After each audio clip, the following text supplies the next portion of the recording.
এই সংকট এই চেয়ারের যে সংকট, এখন চেয়ার কে পাবে, কে বসবে, এটার ফয়সালা মনে হয় কোরআনে নাই। একটা আয়াত আছে, যে আয়াতটাই হলো চেয়ারের আয়াত, আয়াতুল কুরসি। আয়াতুল কুরসি মানে কি বলেন? আরবিতে কুরসিয়ন মানে কি? চেয়ার। তাহলে গদির সমস্যার সমাধান কোরআনে আছে না নাই বলেন তো? আছে। তো আমি যেখান থেকে তেলাওয়াত করেছি, তেলাওয়াতকৃত সূরার যে আয়াতটা খুব মূল্যবান আয়াত, সব আয়াতই মূল্যবান। কোরআনে তো অতিরিক্ত কোনো কথা নাই। কোরআন যা বলেছে অপ্রাসঙ্গিক, অতিরঞ্জিত, এক্সেস একটা ওয়ার্ডও নাই। আল্লাহু আকবার বলে, যা আছে সব মুক্ত সদিশ, একটাও বান্দার উপকারে আসবে না এমন কোনো ওয়ার্ডই নেই। আল্লাহু আকবার। কিন্তু কাফেরদের তো চিন্তা থাকতোই সব সময়, বলতো মাযা আরাদাল্লাহু বিহাদা মাসালা ইয়া মুহাম্মদ, তুমি যে একটা আয়াত বললা, মশার কথা কোরআনে বলার কি দরকার ছিল? এই প্রশ্ন কি করে নাই কাফেররা? করেছিল, যে মশা কেন, মশার উদাহরণ কেন কোরআনে আসবে? ওদের ধারণা ছিল কোরআন শুধুমাত্র একটা ধর্মের কিতাব, কিন্তু কোরআন যে গবেষণার কিতাব, কোরআন যে রাজনীতির কিতাব। যারা বলে কোরআনে রাজনীতি নাই, কোরআন এবং রাজনীতি এক নয়, তাদের নতুন করে ঈমান আনতে হবে। মুসলমান, নতুন করে ঈমান আনতে হবে। জি হাবিব ভাই, ঠিক আছে। উনি জি জি আলহামদুলিল্লাহ, দোয়া। তো আল্লাহ তাআলা কোরআনে যে মশার কথা বলেছেন, কাজে বলেছেন না অকাজে বলেছেন? অবশ্যই এর কারণ আছে না নাই বলেন তো? এই উদাহরণটা কেন দিয়েছেন? আল্লাহ রাব্বুল আলামিন বলেন, ইন্নাল্লাহা লা ইস্তাহি আন ইয়াদরিবা মাসালান মা বাউদাতান ফামা ফাওকাহা فأما الذين آمنوا فيعلمون أنه الحق من ربهم وأما الذين كفروا فيقولون ماذا أراد الله بهذا مثلا يضل به كثيرا ويهدي به كثيرا জোরে বলুন আল্লাহু আকবার। আল্লাহ রাব্বুল আলামিন মশা বা তদূর্ধ্ব কোনো বস্তুর দ্বারা উপমা দিতে তিনি লজ্জাবোধ করেন না। এই সমস্ত উদাহরণ দিয়ে ইমানদারদের ইমানটা বেড়ে যায়, পথভ্রষ্টরা পথভ্রষ্ট হয়ে যায়। আমার বন্ধুগণ, মশার উদাহরণ কেন দিয়েছেন? মশাকে দুর্বল ভাবার কোনো সুযোগ নাই। এখানে যারা বসে আছেন, আপনারা কি মশা থেকে বাঁচার জন্য মশারি টাঙান না? টাঙান কিনা বলেন? তাহলে ভয় পায় কে, মশা না মানুষ? হ্যাঁ, মশা ভয় পায় না মানুষ ভয় পায়? বড় কে, মানুষ বড় না মশা বড়? তাহলে ভয় পান কেন? কি কথা আছে না নাই বলেন তো? মশার কামড় থেকে বাঁচার জন্য আমরা কি করি? মশারি টাঙাই। আমার বন্ধুগণ,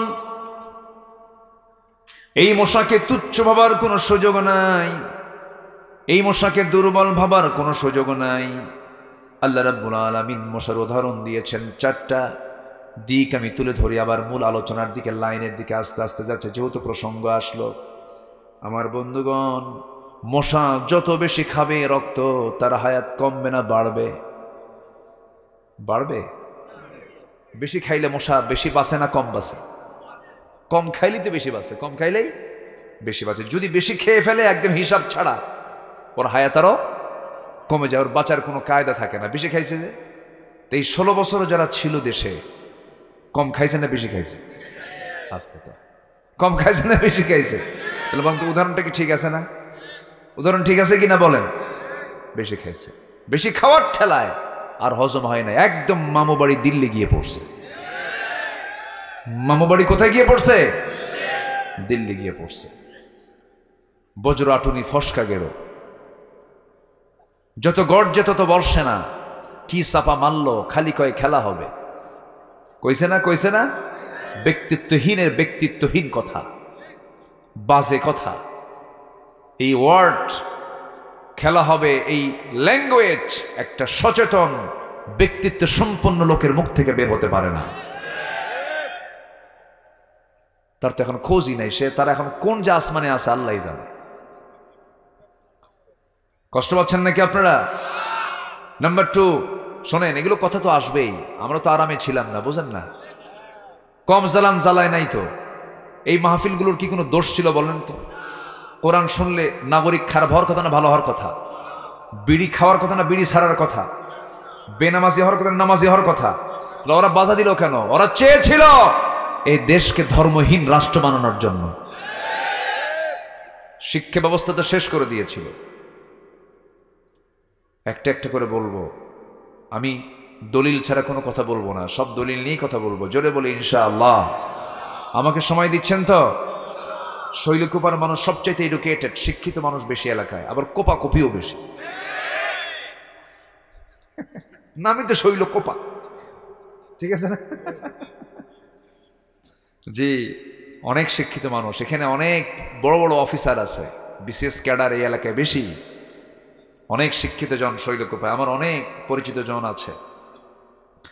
তো যাই হোক, তাহলে 1 নাম্বার হলো মশা খায় বেশি, মরেও তাড়াতাড়ি, মরেও তাড়াতাড়ি। নাম্বার 2, মশা যে কামড় মারে, এই মশাটা পুরুষ মশা কিন্তু কামড়ায় না, কামড়ায় হলো স্ত্রী মশা। তাহলে কি পুরুষ কামড়ায় না মহিলা কামড়ায়? মহিলা না, মহিলা মশা কামড়ায়। মহিলা মা বোনরা বসে আছে, শুনলে কিন্তু খবর আছে কিন্তু। হ্যাঁ, আপনারা বউকে ভয় পান কিনা জানি না, কিন্তু আমি কিন্তু ভয় পাই। হ্যাঁ, কি সবাই একই ক্যাটাগরি? হ্যাঁ, ভয় না পেলে তো সংসার হবে না তো। আপনি যত বড় বুজুর্গ হন না কেন, বইয়ের কাছে বুজুর্গিরি খাটে না তো। কিছু ওয়াজ শোনাবেন, উল্টা ওয়াজ আপনারা শোনায় দেন। তুমি শোনো, তুমি কত বড় বুজুর্গ আমার জানা আছে, বসো, ওয়াজ শেষ। মাওয়াদ্দাতান ওয়া হুয়া কি, মাওয়াদ্দাতান ওয়া হুয়া রাহমা, মাওয়াদ্দাতান ওয়া রাহমা। আল্লাহ পাক স্বামী স্ত্রীর মধ্যে ভালোবাসাও রেখেছেন, রহমতও রেখেছেন। জোরে বলি সুবহানাল্লাহ। এই মোহাব্বত কে দিয়েছেন? আল্লাহ দিয়েছেন। আল্লাহু আকবার। কি যে টান! বুড়ি মেয়ের বাড়ি গেছে বেড়াতে, বুড়া একা বাড়িতে, বাটনওয়ালা ফোন, খালি ফোন দেয় বুড়ির, এই বুড়ি কই, তাড়াতাড়ি আয়। 2 দিনও পার হতে দেয় না। যৌবন আছে? বুড়ার কি যৌবন আছে? কোনো জৈবিক কোনো চাহিদা আছে? কিন্তু বুড়িকে ডাকে কেন বারবার? এটা হচ্ছে রহমত। এটা কি বলেন? রহমত। এটা স্বামী স্ত্রী ছাড়া এটা কখনো হয় না। তো মশা কামড়াই হলো স্ত্রী মশা। আল্লাহ রাব্বুল আলামিন কোরআনে কারীমে যে উদাহরণটা দিয়েছেন স্ত্রী মশার কথাই বলেছেন, ইন্নাল্লাহা লা ইস্তাহি আন ইয়াদরিবা মাসালাম মা বাউদাতান। আলেম ওলামা যারা আছেন, বাউদাতান গোলতা শেষে আছে মুয়ান্নাস। পুরুষ মশা কামড়ালে বংশ বিস্তার হবে না, পুরুষ মশা রক্ত চুষলে বংশ বিস্তার হবে না। স্ত্রী মশায় কামড় দেয়, সেখান থেকে ডিমের জন্য প্রোটিন দরকার, তা মানুষের রক্তের মধ্যেই রয়েছে। ডিমের যে প্রোটিন তা মানুষের রক্তের মধ্যে রেখে দিয়েছেন তিনি আমার কে। মানুষের রক্তের প্রোটিন থেকেই মশার বংশ বিস্তার হয়। কোথা থেকে আল্লাহ কোথায় নিয়ে গেছেন, এবং এটা বলছেন যে বাউদাতান, এবং এটা কাজ করে হলো স্ত্রী মশা। আল্লাহু আকবার বলেন। কোরআন কি মানুষের কিতাব? কেমনে হতো সম্ভব বলেন? কেমনে কেমনে কেমনে আল্লাহ পাক 1500 বছর আগে বলেন যে স্ত্রী মশা কামড়ায়? এই পৃথিবীর মানুষ কেমনে বলবে? আর কে বলে দিয়েছেন? আল্লাহ বলেছেন। নাম্বার 3 হলো মশাকে তুচ্ছ ভাবার কোনো সুযোগ নাই। মশার মধ্যে কিছু বৈশিষ্ট্য আছে যা পৃথিবীর কোনো ইঞ্জিন পারবে না। আপনি রাতের বেলা ঘুমিয়ে পড়েছেন, রাতের বেলা ঘুমানোর সময় দেখতেছেন শীতের রাত, কোথাও কোনো মশা নাই, এই ঘরে নাই, ওই ঘরে নাই, কোনো ঘরে নাই, কিন্তু মশারি ছাড়া মশারি না টাঙায় ঘুমায় পড়েছেন। লাইট বন্ধ করা মাত্রই কয়েকটা মশা এসে আপনার কানের কাছে, নাকের কাছে এসে সারেগামা পাধানিসা কি শুরু করে না? শুরু করে না?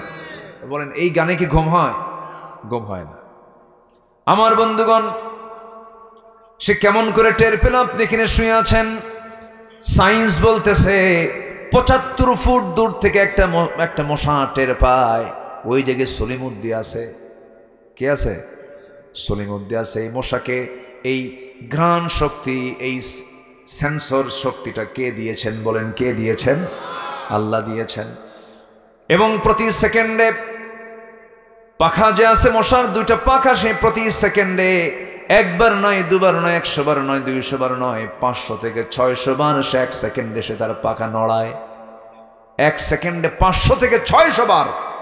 পৃথিবীতে এমন কোন মেশিন আবিষ্কার হয় না যে মশার পাখার চাইতে দ্রুত নড়তে পারে। আল্লাহু আকবার বলবেন না? মশাকে আপনি হালকা চোখে দেখবেন কেমন? এরকম বহু সৃষ্টি আছে। নাম্বার 4, এই পৃথিবীতে একটা বেয়াদব কাফের,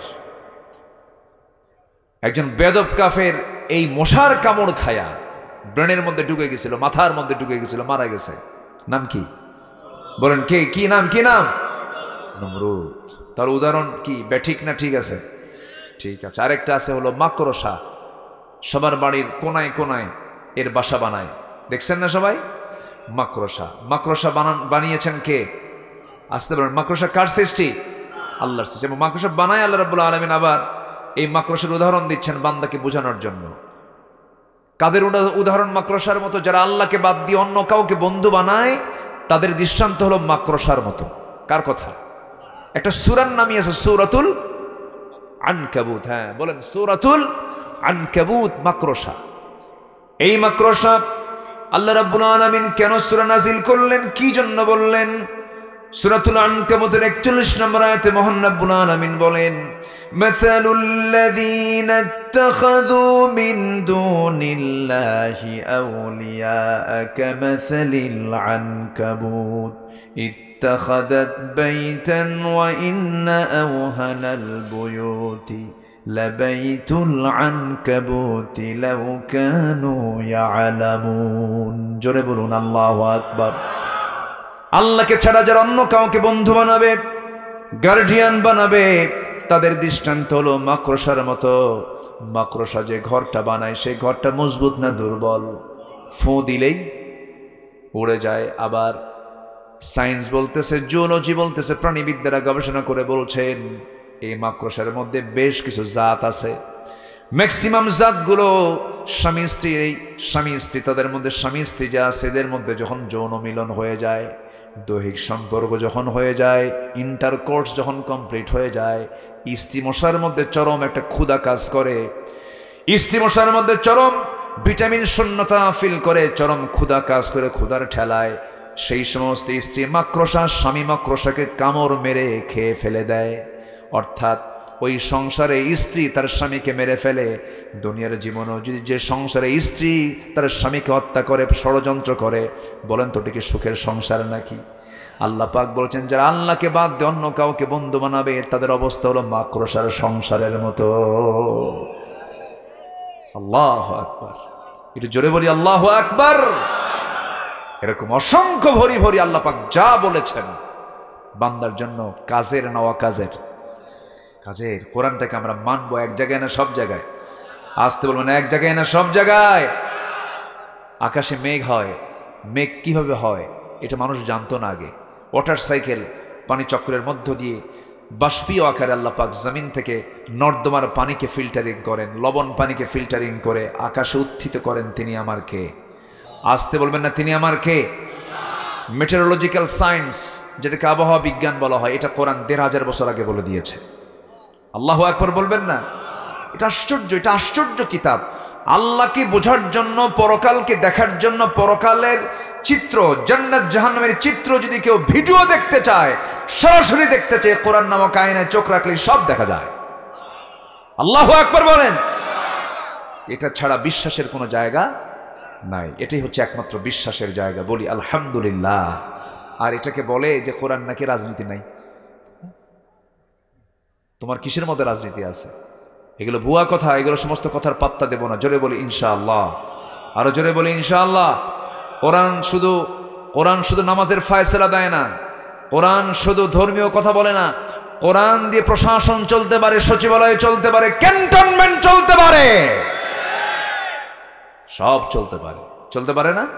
রাসূল চালান নাই?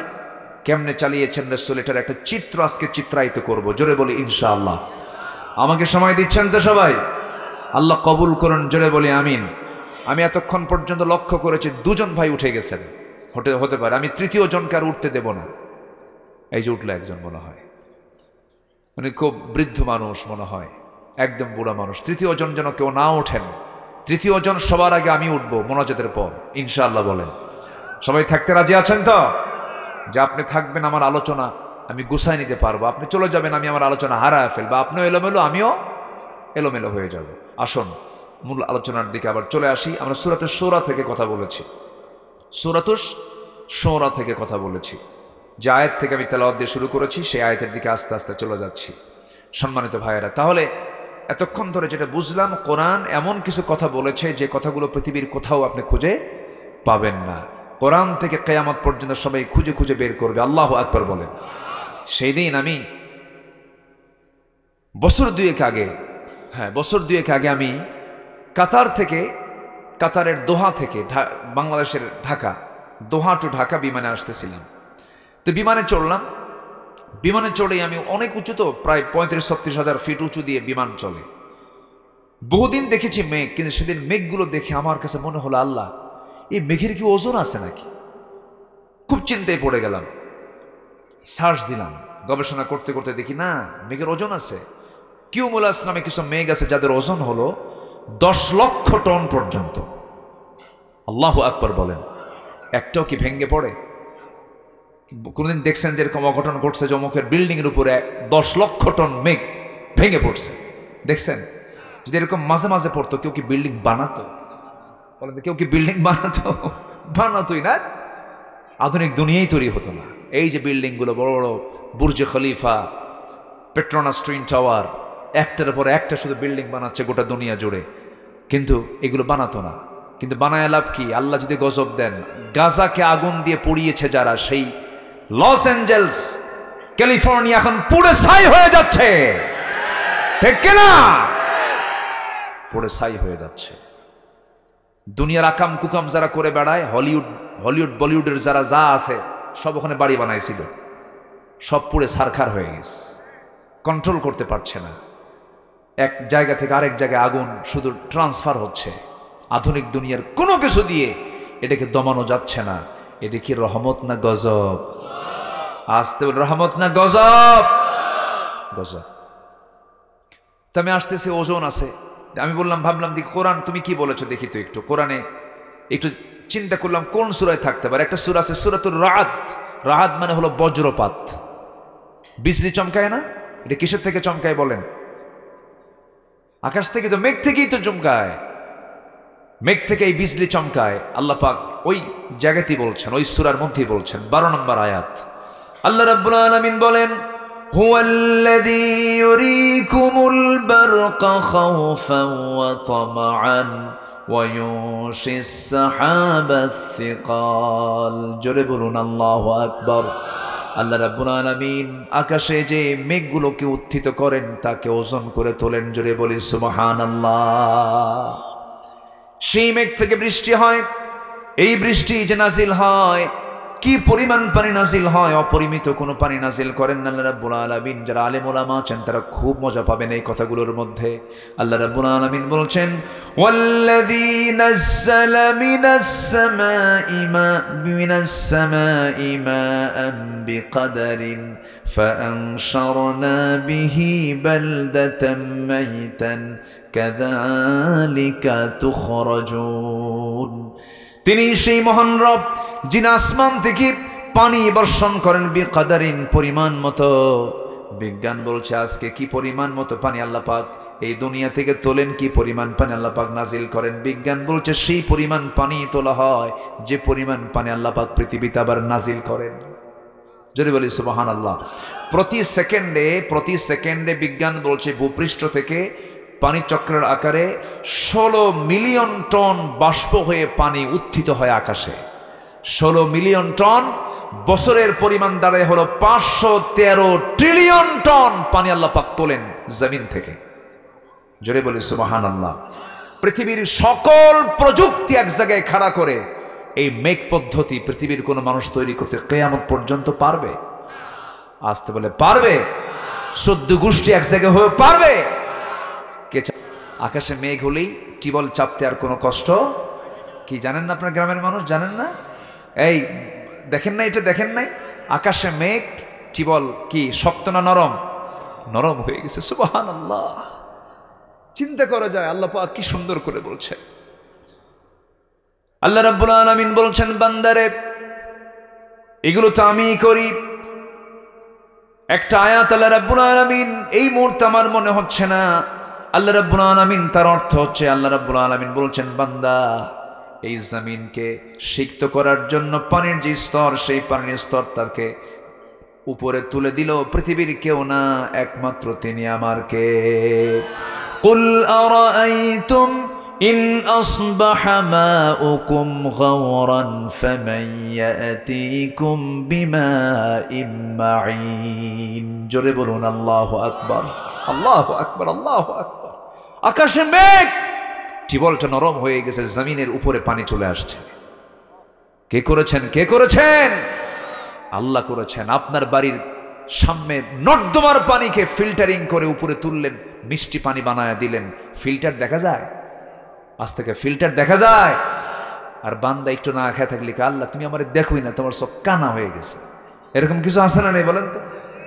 আল্লাহ সব দিয়েছেন, কোনো চাহিদা আল্লাহ পাক বাদ দেননি। রিজিক শোনেন, টাকা পয়সা হাজার হাজার কোটি টাকার মালিক হলে রিজিক হয় না। তাই যদি হতো সালমানে ফরমান শীত হয়ে পড়ে আছে। আসতে কন কেন?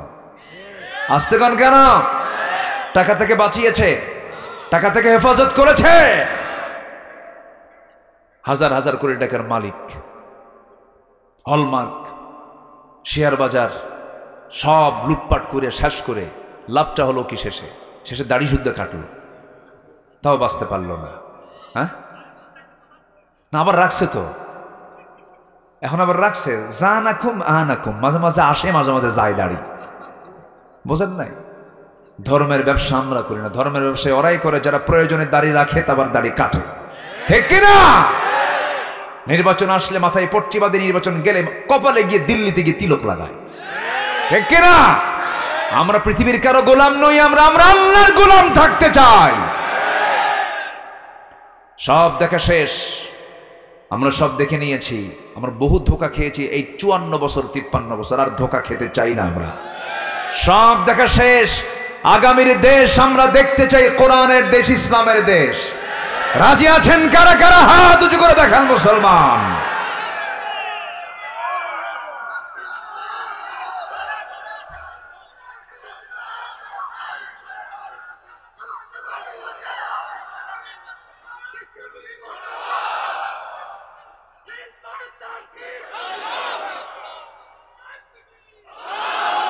আল্লাহ কবুল করুন, জোরে বলি আমিন।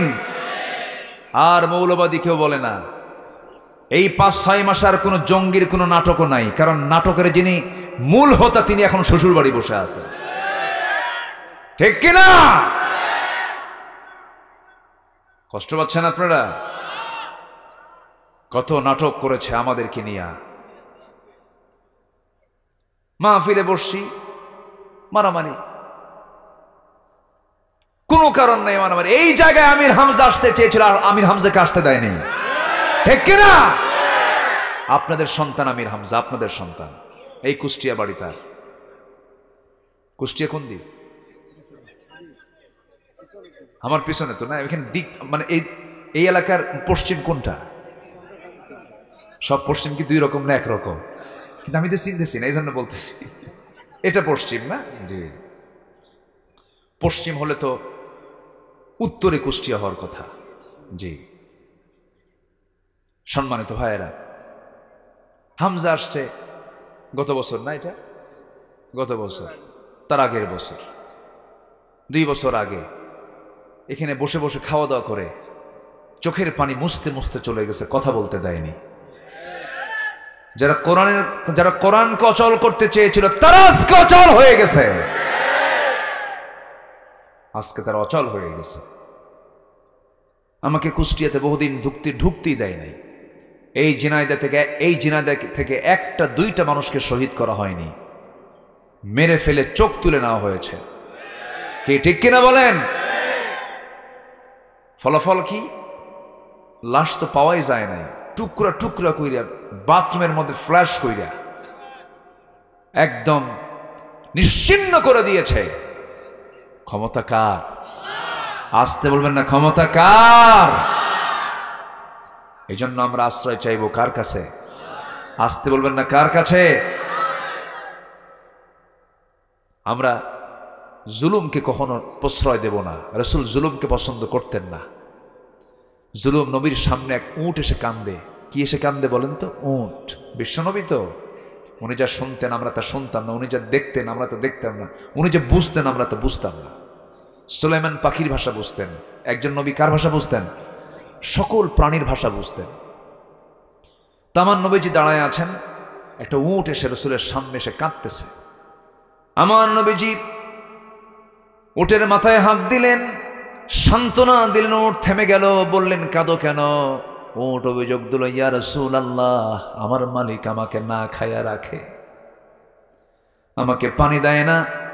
আমার নবীজি বললেন, মান রাব্বু হাদাল জামাল, এই উটের মালিকটাকে আমার সামনে নিয়ে আসো। নিয়ে আসা হলো।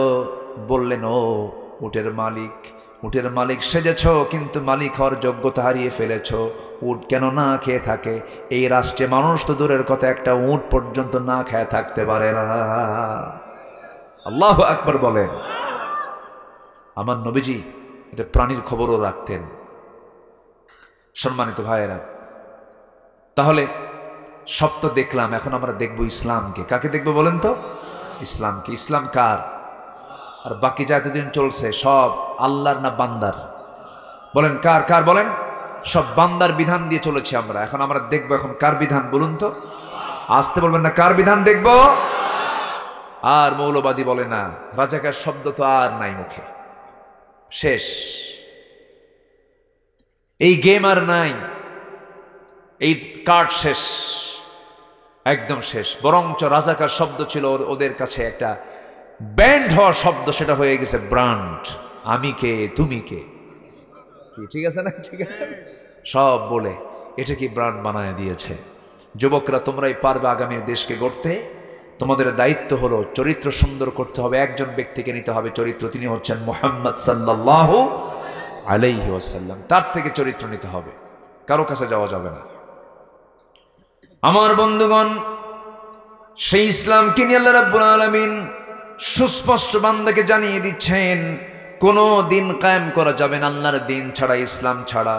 আল্লাহ রাব্বুল আলামিন সুন্দর করে বলছেন, শারা'a লাকুম মিনাদ-দীন মা ওয়াসসা বিহি নূহান ওয়াল্লাযী আওহায়না ইলাইকা وما وصينا به إبراهيم وموسى وعيسى أن أقيموا الدين ولا تتفرقوا فيه كبر على المشركين ما تدعوهم إليه الله يجتبي إليه من يشاء ويهدي إليه من ينيب جربون الله أكبر سورة الشورى আয়াত নম্বর 13। আল্লাহ রাব্বুল আলামিন বলেন, তিনি তোমাদের জন্য দিন নির্ধারণ করেছেন, সেই দিন যার নির্দেশ দিয়েছেন নূহ আলাইহিস সালাতু ওয়াস সালামকে, যা আমি আপনার প্রতি ওহী আকারে নাজিল করেছি, যার নির্দেশ দিয়েছিলাম ইব্রাহিম, মূসা, ঈসা সবাইকে দিয়েছিলাম। তাদের সবাইকে দায়িত্ব দিয়েছিলাম এই মর্মে যে তোমরা আল্লাহর দ্বীনকে কায়েম করো। সেই দিন কায়েমে তোমরা কখনো মত পার্থক্য সৃষ্টি করতে যেও না। কার কথা? কে বলেছেন? কে বলেছেন? দিন কায়েমে কোন প্রকার ইখতিলাফ সৃষ্টি করা যাবে না। সবাইকে দিন কায়েমে এক হতে বলছেন তিনি আমার কে? আল্লাহ পাক। দিন কায়েম হলে পরে সুদ থাকবে না, দিন কায়েম হলে পরে জেনা থাকবে না, দিন কায়েম হলে পরে সুদের কারবার থাকবে না, জেনার কারবার থাকবে না, মদের বোতল থাকবে না। এখান থেকে মাত্র 60-70 মাইল টান দিলেই মদের ফ্যাক্টরি আছে এলাকায়। কে আছে না? নাই? কেরু অ্যান্ড কং আছে না? হ্যাঁ, সেই মদের টাকার ইনকামও কিন্তু আমরা খাই। আপনি কোথায় যাবেন? ইসলাম কায়েম না হলে আমরা কেউ হারাম থেকে মুক্ত হতে পারবো না। সেই দিন আমরা হারাম থেকে মুক্ত হতে পারবো যেদিন সুদ প্রথা বন্ধ হয়ে যাকাত প্রথা চালু হয়ে যাবে। আমরা সুদ চাই না যাকাত চাই? সুদের অর্থনীতি না যাকাতের অর্থনীতি? যাকাতের অর্থনীতি যদি চালু হয়, সকল সংকট দূর করে দিবেন তিনি আমার কে? আল্লাহ পাক। সম্মানিত ভাই, আপনাদের সামনে তো কথা বলা খুব মুশকিল, আপনাদের ভাষাগুলো খুব সুন্দর, বলি আলহামদুলিল্লাহ। মিষ্টি ভাষার মানুষ আপনারা, খুব সুন্দর করে কথা বলতে পারেন। যশোর তো, হ্যাঁ ওই তো যশোর আগের কি ছিল বলেন তো, আবার প্যাঁচ লাগান কেন? এ তো মাগুরা হালে আসলো, নড়াইল হালে আসলো, তারপরে ঝিনাইদের হালে আসলো, ওই মহেশপুরের কোনা থেকে একদম কালনা ফেরিঘাটের লোহাগড়া, এইদিকে কি এই একদম মানে পাংশার সঙ্গে লাগানো অঞ্চল থেকে শুরু করে মাগুরার একদম ওই মাথা পর্যন্ত, যশোরের সেই কেশবপুর পর্যন্ত সব যশোর। সব কি যশোর। ও গিলো গিলো ভাত খেয়ে যাবেন বলো, ফাইন করে একটা টান মারে না, খুব সুন্দর মজা একটা। আপনাদের ভাষার মধ্যে একটা মজা আছে, বলি আলহামদুলিল্লাহ, জোরে বলি আলহামদুলিল্লাহ। সবচেয়ে শুদ্ধ ভাষী হচ্ছেন আপনারা, নদীর সঙ্গে বাড়ি তো, আপনাদের ভাষাগুলো সুন্দর। যশোরের খই সুন্দর না, যশোরের ভাষা সুন্দর। বলে না নাটোরের কাঁচাগোল্লা, যশোরের খই, বগুড়ার দই, বলে না এরকম বলে না, কিন্তু যশোরের ভাষা সুন্দর, বলি আলহামদুলিল্লাহ। ভাষাটা আপনাদের অনেক সুন্দর, আল্লাহ আপনাদের ভাষাও সুন্দর করে দেন, ইমানটাও সুন্দর করে দেন, জোরে বলি আল্লাহুম্মা আমিন। আমার নবীজি যে রাষ্ট্র গড়েছিলেন সে রাষ্ট্রটা কেমন ছিল আমরা একটু শুনি। আমার নবীর রাষ্ট্র কেমন ছিল শুনবো না আমরা ইনশাআল্লাহ। আমরা সেইভাবে আমরা শিক্ষা নেব, কারণ আজকের সমাজে সবচেয়ে বড় ক্রাইসিস এখন সুন্দর কল্যাণ রাষ্ট্র আমার দেশে হওয়া দরকার। বারবার মানুষ মরবে আর স্বৈরাচার পতন হবে, এই দৃশ্য আমরা দেখতে চাই না। একটা সুন্দর রাষ্ট্র গঠন হবে আর স্বৈরাচারের জন্য বাংলার জমি আমরা হতে দেব না। আসুন, আমার নবীজি কেমন রাষ্ট্র গড়েছিলেন, কি থেকে কি বানালেন মানুষগুলোকে। চোর সম্পদের পাহারাদার হয়ে গেল, নারী দেখলেই জিহ্বায় পানি চলে আসতো, আর তারা হয়ে গেল নারী সুদিত্বের পাহারাদার। কি মানুষ তারা হলেন, কি চরিত্র তারা আনলেন, অন্য কিছু দিয়া নয়, একমাত্র বলুন তো সবাই কি দিয়া, আসতে বলবেন না, কি দিয়া? কোরআন দিয়া। এটা দিয়েই জিরোকে হিরো বানিয়েছেন মুহাম্মদ সাল্লাল্লাহু। ওমর কি ভালো ছিলেন? আসতে কয়, ওমর কি ভালো ছিলেন আগে? রসুলকে মারার জন্য আমর ইবনে হিশাম, ওটাও আমর, ওটাও কি আমর, ওমর আর আমর, আর ওরফে হচ্ছে আবু জেহেল, ওরফে কি আবু জেহেল। আমর ইবনে হিশাম সে মক্কার কুরাইশদের মাঝে ঘোষণা করলো, কে আছো মুহাম্মদ বিন আব্দুল্লাহর কল্লা নিয়ে আসবা। কেউ সাহস পেল না, দাঁড়ায় গেছে কে? আরেক ওমর। এক আমরের আহ্বান, আরেক ওমর সামনে দাঁড়ায় বলতেছে, আমি আছি। কে তুমি? খাত্তাবের ছেলে ওমর, যা বলে তা করে ছাড়ে, যাও। নাঙ্গা তরবারি নিয়ে বের হয়েছেন, রসুলকে মারবেন, পারলেন না। পরাজিত হয়ে রসুলের পায়ের কাছে তরবারি রেখে ইসলাম গ্রহণ করতে বাধ্য হয়েছেন। কিসের কারণে? এটা কি করেছেন উনি? শুনেছেন, বলেন বলেন বলেন বলেন, কি করেছেন? শুনেছেন, একজনের কণ্ঠে উনি শুনেছেন। তাও কে জানেন? তা হচ্ছে নিজের ভগ্নিপতি। হ্যাঁ, সোজা নাঙ্গা তরবারি নিয়ে যাচ্ছেন, রসুলকে মেরে ফেলবেন। এক সাহাবী বলছেন, ওমর কই যাও? মুহাম্মদ নাকি খুব বাড়াবাড়ি করতেছে, ওর একটু শেষ করতে যাচ্ছে। কি তুমি কি জানো তোমার বোন ভগ্নিপতি দুইটা ইসলাম কবুল করছে? রাগ গেছে আরো বেড়ে, কিন্তু লাইন গেছে ভিন্ন। লাইন কি হয়েছে? আগে থাম, বোন রাগে সাইজ করে। এইদিকে রসুলের কাছে কি সংবাদ দিচ্ছেন, সুবহানাল্লাহ বলবেন না?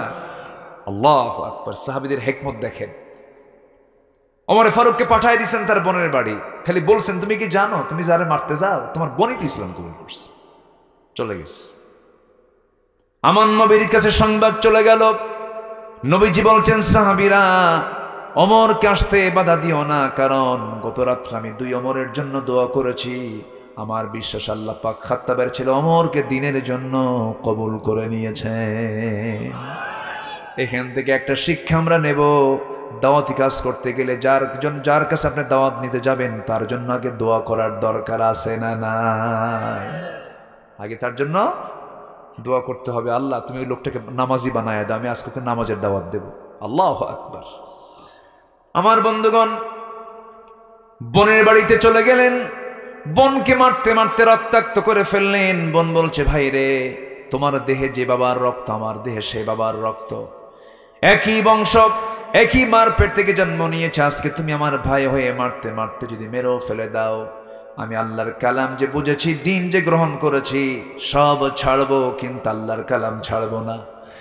এই কথা বলার সঙ্গে সঙ্গেই একটু দিলটা নড়ে উঠলো। এবার বলছে, বোন রে, তুই কি শুনলি, কি তেলাওয়াত করলে আমাকে দে তো। তার সামনে যখন কোরআন তেলাওয়াত করা হচ্ছিল, সেই সময় তার সামনে কোরআনের সূরা তাহার কয়েকটা আয়াত যখন তার সামনে দেওয়া হলো, কোরআন তেলাওয়াত যখন তিনি করলেন এবং শুনলেন, আশ্চর্য হয়ে এতটা আশ্চর্য হলেন যে চোখের কোনা বেয়ে বেয়ে টপ টপ করে পানি পড়ছে। আর মনে মনে চিন্তা করছেন, এত সুন্দর কথা পৃথিবীর কোনো মানুষের হতে পারে না। তাহা মা আনজালনা আলাইকাল কুরআন লিতাশকা। নবীর কাছে এসে তরবারি রেখে বলছেন, হুজুর, মারতে চাইছি, শক্তভাবে এসেছিলাম, কিন্তু পারলাম না, কোরআন আমাকে পরাজিত করে দিয়েছে। আমি আমার সিদ্ধান্ত চেঞ্জ করে ফেললাম, আপনি আমাকে পড়ায় দেন। সবাই বলুন, আশহাদু আল্লা ইলাহা ইল্লাল্লাহু ওয়াহদাহু লা শারীকা লাহু ওয়া আশহাদু আন্না মুহাম্মাদান আবদুহু ওয়া রাসূলুহু। রাসূল মাঝে মাঝে বলতেন, ও আমার সাহাবীরা, আমার পরে যদি কেউ নবী হতো, আমার ওমর নবী হয়ে যেত। লাকানা উমর, আমার ওমর নবী হয়ে যেত। কি গুণ আল্লাহ পাক তার মধ্যে দিয়েছিলেন। এক সাহাবী তার সামনে একদিন হাদিস পড়তেছেন। হাদিসটা হলো, মিসকালা হাববাতিন মিন কিবার, যদি কোনো বান্দার মধ্যে যাররা পরিমাণ যদি কোনো অহংকার থেকে যায়, সে জাহান্নাম যাবে, সে জান্নাত পাবে না। এই হাদিসটা শোনা মাত্রই তিনি লাফ মেরে জমিনে পড়ে গেলেন, গোড়াগুড়ি দিলেন, গোটা শরীর তিনি ধুলাই মলিন করে বলছে, ওমর, তোকে মানুষ খলিফা বলে, তোকে মানুষ রাষ্ট্রপ্রধান বলে, তোর মধ্যে অহংকার ঢুকেছে, তোর অহংকারকে চূর্ণ করা দরকার। গোটা শরীরটা ধুলাই মলিন করলেন, কাঁদতে কাঁদতে বেকারার হয়ে দুটো হাত উঁচু করে আসমানমুখী ধরে বলছে, আল্লাহ, আমার মনে হয় গোটা দুনিয়ার সমস্ত মানুষকে তুমি যদি জান্নাতের ঘোষণা দিয়া একটা মানুষকে জাহান্নামের ঘোষণা দাও, আমার বিশ্বাস ওই একটা মানুষ যে জাহান্নামে যাবে, সেই লোকটা ওমর ছাড়া কেউ হতে পারে না। কি ভয় তারা করেছেন আল্লাহ। আমার বন্ধুগণ, আমার নবীজি একজন সাহাবীর কাছে, হুযায়ফা নামে একজন সাহাবীর কাছে মুনাফিকদের তালিকা রেখেছিলেন। মদিনার যারা মুনাফিক, তাদের তালিকা রেখেছিলেন। মাঝে মাঝে ওমর ফারুক গিয়ে তাকে কানে কানে বলতেন, ভাই হুযায়ফা রে, দেখো তো ওই মুনাফিকের তালিকা আমার নাম, আমি ওমর, আমার নামটা আছে নাকি, দেখো তো আমার নামটা আছে নাকি। হুযায়ফা বলতেন, আপনি কি পাগল হয়ে গেছেন নাকি, রাসূল তো বলেই দিয়েছেন আপনি জান্নাতি। ওমর ফারুক বলতেন, না রে ভাই, আমার মনে হয় আমি মুনাফিকের কাতারে গেলাম কিনা। আমার ভাইয়েরা, কি পরকালকে তারা ভয় করেছেন, কি চিন্তা করেছেন, কোন ওমর কি ওমর হয়ে গেলেন, কিছু দিয়া নয়, একমাত্র কি দিয়া।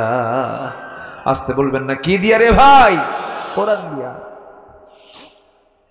আমার বন্ধুগণ, ওমর ফারুক রাদিয়াল্লাহু তাআলা আনহু একদিন এক গ্লাস মধু নিয়ে, রাষ্ট্রের মধু নিয়ে এসেছেন বাড়িতে। বাড়িতে এসে বলছেন, বউরে, এই শুধু আমাদের মধু নয়, 5টা পরিবার নিতে হবে, এটা ভাগাভাগি করতে হবে, 4 জন প্রতিবেশী এবং আমরা 5টা সমান ভাগে ভাগ করে একটা ভাগ আমরা নেব, আর বাকি 4টা ভাগ প্রতিবেশীর কাছে দিয়ে দিবা। এই যে তোমার হাতে দিলাম। স্ত্রী হাতে মধুর বোতল দেওয়ার 1 মিনিট পার না হতে এবার বলছেন, আমার স্ত্রী, মন খারাপ করো না, মধুর বোতল আমি তোমাকে ভাগ করতে দেব না।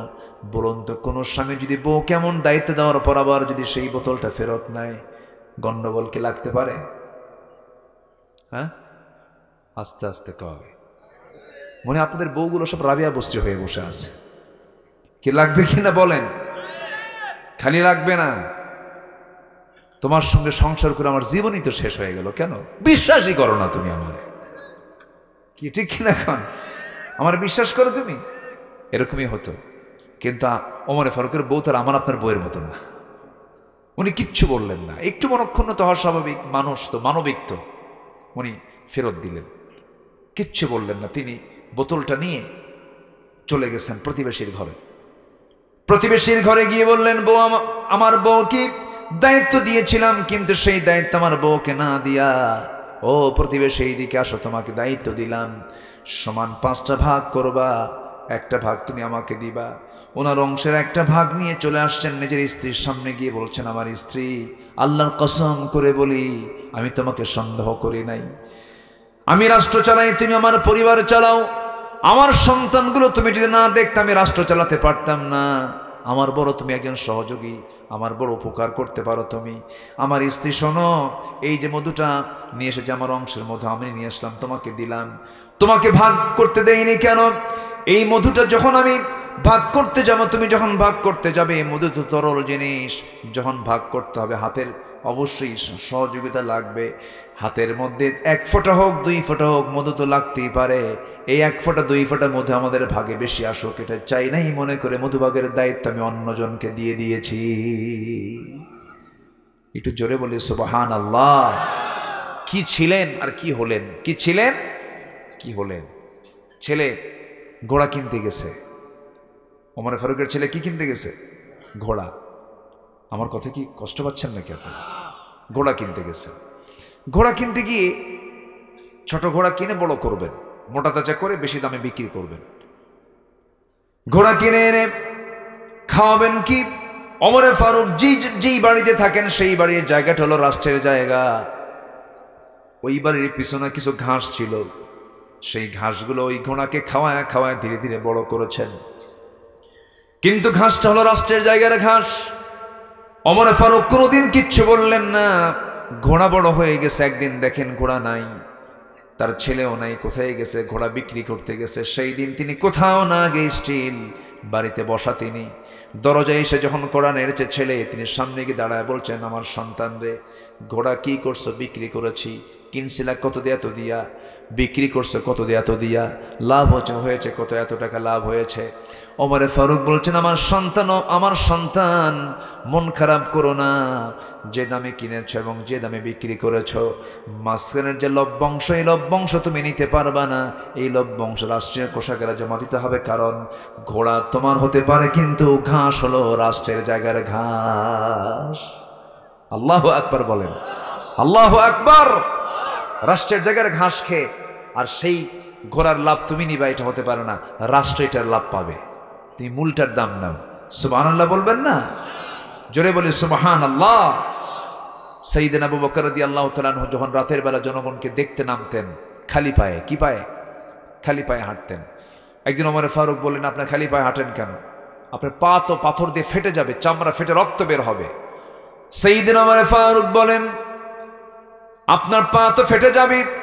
সাইয়েদনা আবু বকর বলেন, আমার ভাই ওমর, তুমি আমার দিকে মায়া দেখাচ্ছ, মোহাব্বত দেখাচ্ছ, তোমাকে ধন্যবাদ জানাই, তবে একটা কথা জেনে রেখে দিও ওমর রে, আমি যদি খড়ম জুতা পায়ে দিয়ে যদি রাস্তায় হাঁটি রাতের বেলা, জুতার সঙ্গে পাথরের একটা ঘর্ষণ হবে, আওয়াজ হবে।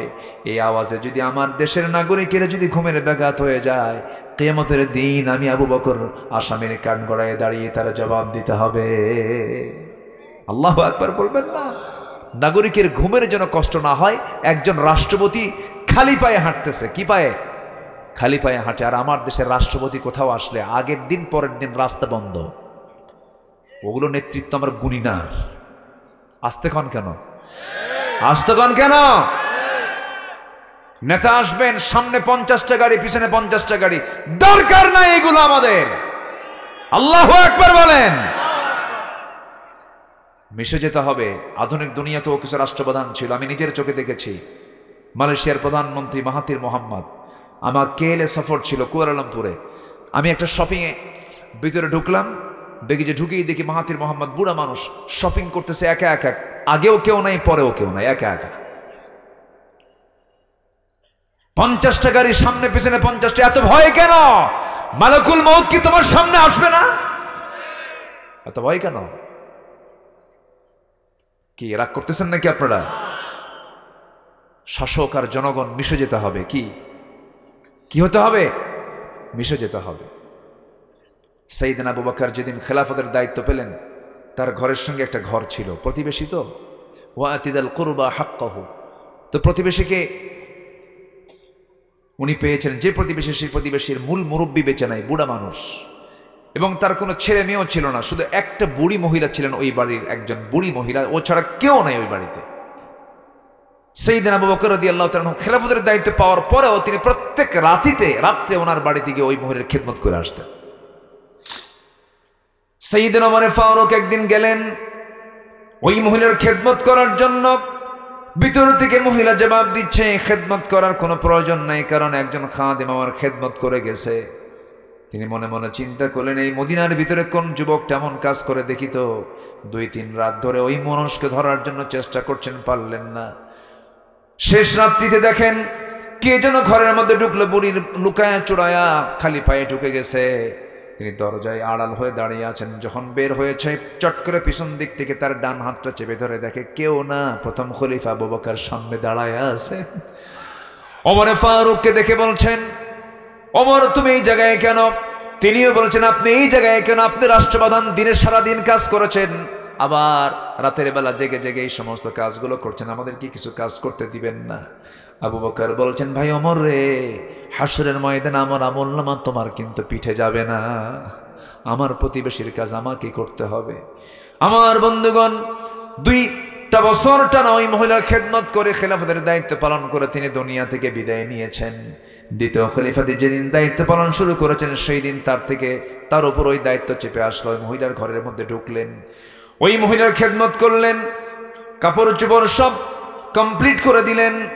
এরপরে রান্না বান্না সব কিছু আয়োজন, খাবার দাবার সব আয়োজন সম্পন্ন করে পরিষ্কার করে ঘর থেকে বের হয়েছেন।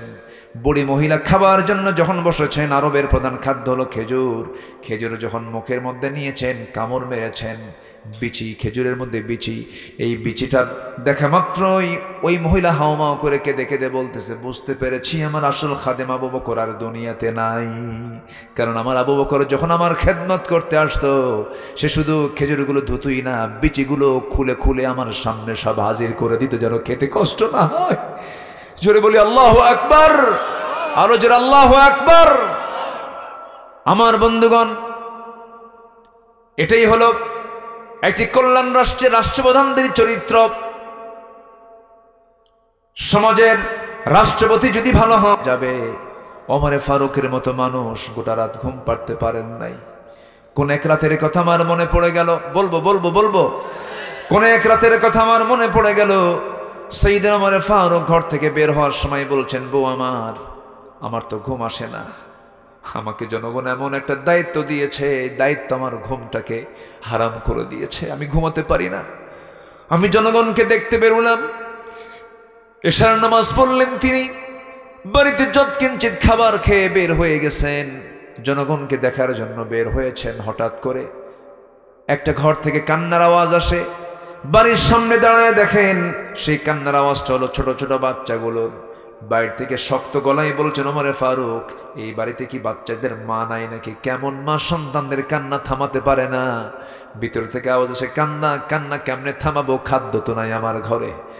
ওমর ফারুক চলে গেলেন, এক বস্তা আটা এন্ট্রি করে নিজের মাথায় বহন করে মহিলার সামনে হাজির করে বলছে, মহিলারে, আমি ওমর, আবার যখন আটার বস্তা ফুরে যাবে আমাকে খবর দিবে, আমি ওমর নিজের পিঠে বহন করে পৌঁছায় দিয়ে যাব। বিধবার ঘরে তিনি আশ্রয় দিলেন। এরপরে চলেন আরেক ঘরে, আরেক বাড়ির সামনে দাঁড়ায় দেখেন চিৎকার করে কান্নার আওয়াজ, একজন মহিলা কাঁদতেছে। প্রশ্ন করলেন, কান্নাকাটি করে কে? ভিতর থেকে জবাব আসলো, ভিতরে এক মহিলা আছে, ডেলিভারি রোগী, কিন্তু বাচ্চা ডেলিভারি হয় না, ধাত্রী নাই, নার্স নাই। ওমর ফারুক করবেন কি? তিনি তো কিছুই করতে পারবেন না। অনেক গভীর রাত, বাড়িতে চলে গেলেন, বউটাকে বললেন, বউ আমার, বোরকা পড়ো, তোমাকে আমার সঙ্গে যেতে হবে। নিয়ে গেলেন। ওই বাড়ির সামনে স্ত্রী 2টা হাত জড়িয়ে ধরে বলছে, আমার স্ত্রী, আমরা কিন্তু জনগণের শাসক নই, আমরা হলাম জনগণের খাদেম। এই যে ঘরের মধ্যে একজন মহিলা নার্সের অভাবে যদি আজকে তার ইন্তেকাল হয়ে যায় অথবা সন্তান মারা যায়, কিয়ামতের দিন আমি ওমর, আমাকে খুনির কাতারে দাঁড় হতে হবে, তাড়াতাড়ি ভিতরে ঢুকে পড়ো। মহিলাকে নার্সের দায়িত্ব পালন করা দিয়ে তিনি সেখান থেকে চলে গেলেন। আর একবারই সামনে গিয়ে হাঁটতেছেন লাঠি নিয়া, গুনগুন গুনগুন গুনগুন করা কিছু আওয়াজ নবীর ওমর ফারুকের কানে চলে এলো। মনে মনে চিন্তা করছেন, এই আওয়াজটা কোন ঘর থেকে আসে? সেই ঘরের দিকে চলে গেলেন। কিন্তু আওয়াজটা কোনো পুরুষ গলায় নয়, মেয়েদের একটা মেয়ে কণ্ঠের গলায় গুনগুন গুনগুন করে বিরহের আওয়াজ যখন তার কানে ভাসতেছিল, সঙ্গে সঙ্গে ওমর ফারুক খেপে গিয়ে রেগে গিয়ে বলছেন, ইসলামী জনপদে কে গুনগুন করে গান গায়, এত বড় সংস্কার? গান বন্ধ হয়ে গেছে। দরজায় নক করলেন, দরজা খোলে না। দরজার পিছন দিকে চলে গেছেন, টান মেরে দরজার পিছন দিকে চলে গিয়ে বেড়াটা ভাঙলেন। খেজুর পাতার বানানো বেড়ার ঘর, ঘরের মধ্যে ঢুকেই দেখেন একজন মহিলা সামনে প্রদীপ জ্বালানো, মাথায় কাপড় দিয়ে পর্দার নিয়ম রক্ষা করে সামনে দাঁড়ায় আছে। ওমর ফারুক বলছেন, মহিলা তুমি কি জানো না এটা ইসলামী জনপদ, এখানে গান গাও কেন?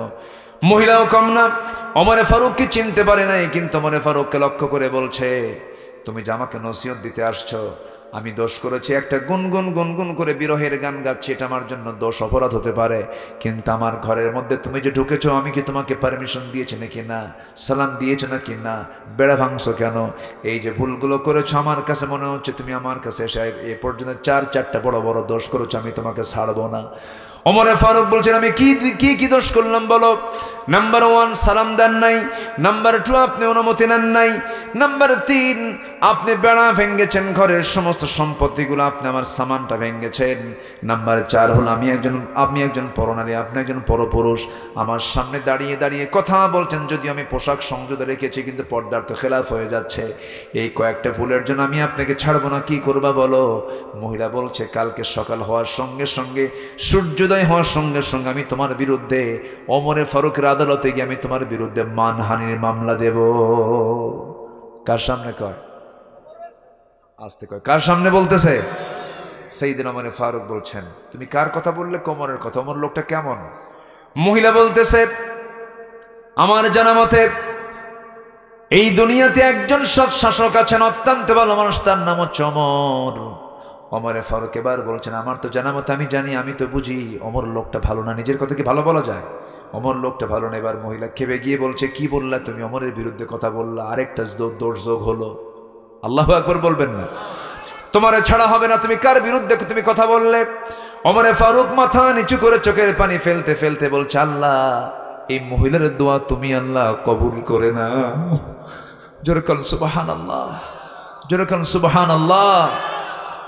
আমরা মানুষের দোয়া পেতে চাই মুখ দিয়া না দিল দিয়া? বলেন বলেন, মানুষের দোয়া পেতে চাই আমরা মুখ দিয়া না দিল দিয়া? দিল দিয়া। দিল থেকে যে দোয়া, সেই দোয়াটাই কাজে আসে। বাপ মা যদি দিল থেকে কোনো সন্তানের জন্য দোয়া করে, পৃথিবী খুলতে তার কিচ্ছু লাগবে না, পৃথিবীও তার জন্য, আখিরাত জান্নাতও তার জন্য। আল্লাহু আকবার বলো। দোয়া। ঘড়ি তো আজকে ব্যাপক ঘুরতেছে, বুঝলাম না, কি আলোচনা চালাবো? জোরে বলে ইনশাআল্লাহ। খুব সুন্দর মানুষ আপনারা।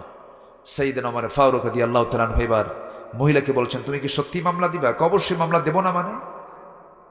আপনি অনুমতি ছাড়া ঘরের মধ্যে ঢুকলেন কেন? আপনাকে ছাড়া হবে না। ওমর ফারুক বললেন, ঠিক আছে, আমার দোষগুলো আমি মেনে নিচ্ছি, কিন্তু তুমি গান গাও কেন? তোমার বিরহের গান কেন? এই গভীর রাত্রে আল্লাহর জিকির না করে, কোরআন না পড়ে তুমি কেন গান গাচ্ছ? মহিলা বলতেছে, আজ থেকে 4 মাস আগে আমার স্বামীর সঙ্গে আমার প্রথম বিয়ের পরে ঘর সংসার হয়। 4 থেকে 5 দিন আমার কাছে ছিলেন। এই জনপদের খলিফা ওমর ফারুকের লোকজন আমার স্বামীকে নিয়ে চলে গেল, সীমান্ত প্রহরায় নিয়োগ দিয়ে দিল। আজকে 4 মাস গত হতে চলে, আমার স্বামীর কোনো আনাগোনা নাই, কোনো সাক্ষাৎ নাই। রাতের বেলা নামাজ পড়ে ঘুমিয়ে পড়েছি, মধ্যরাত ঘুম ভেঙে গেছে, আমার স্বামীর প্রেম আমার ভিতরে জেগে উঠেছে। স্বামীকে ছাড়া আমি কিছুই কল্পনা করতে পারছি না, এই জন্য রাতের বেলা ঘুম ধরে না। আমার বৈধ স্বামীকে পাওয়ার জন্য আমি গুনগুন গুনগুন করে বিরহের গান গাচ্ছিলাম। ওমর ফারুক মনে মনে চিন্তা করছেন, দোষ তো আরেকটা যোগ হলো, দোষ তো আরেকটা যোগ হলো। কি শাসক তারা ছিলেন! আল্লাহু আকবার বলবেন না? কি শাসক তারা ছিলেন! আর ক্ষমতায় থাকার জন্য কতগুলো যুবককে শেষে মেরেই ফেলল। হ্যাঁ, হাজার হাজার যুবকের লাশ আমার নিজের 2 চোখ সাক্ষী। আমি ঢাকায় ছিলাম সে সময়, স্টিল নাও ঢাকা। কিভাবে পাখির বাচ্চার মতো গুলি করে হত্যা করা হলো! এটা মানবের কাজ না, দানবের কাজ। পাশবিক হৃদয় হতে হয় এগুলো। যা করেছে তারা, আল্লামা সাইদিকে পর্যন্ত তারা রেহাই দেয়নি। চিন্তা করা যায়? আল্লামা সাইদি দেশের একটা সম্পদ, একজন কিংবদন্তি, একটা ইতিহাস।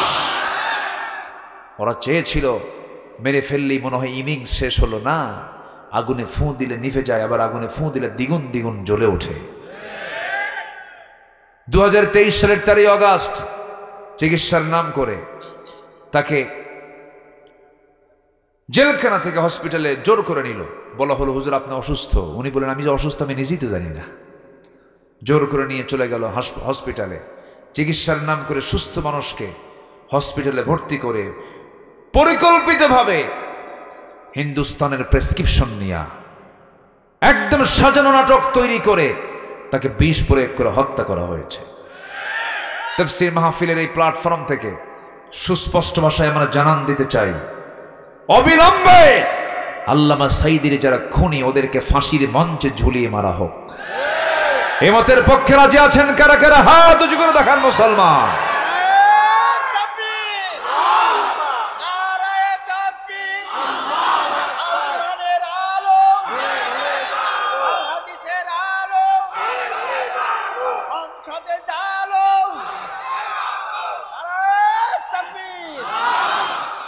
হাত নামান, শেষ করে দিই। হ্যাঁ, চালাবো। আরো 4 জন ভাই কিন্তু উঠছেন। আরো কয়জন? 4 জন। আমি এই 4 দিনে 7 জন আমি দেখলাম, আমার চোখে পড়েছে এরকম। বসেন, আমি খুব বেশি সময় নেব না। আমি স্যাঁচরা হুজুর না, স্যাঁচরা হুজুর বুঝলেন তো। আমি এরকম টাইম নেব না, আমি শেষ করে দেব। একটা পয়েন্ট ধরেছি তো।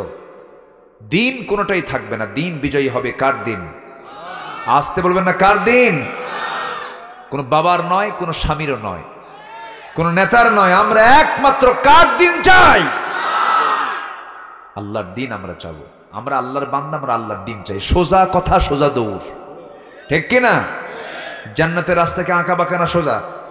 ওয়া ইন্না হাদা সিরাতি মুস্তাকিমা ইহদিনাস সিরাতাল মুস্তাকিম। আমার রাসূল তার রাষ্ট্রে 12টা বিষয় তিনি প্রতিষ্ঠা করেছিলেন। 1 নম্বর হলো তাওহীদকে তিনি প্রতিষ্ঠা করেছেন। কি বলেন তো?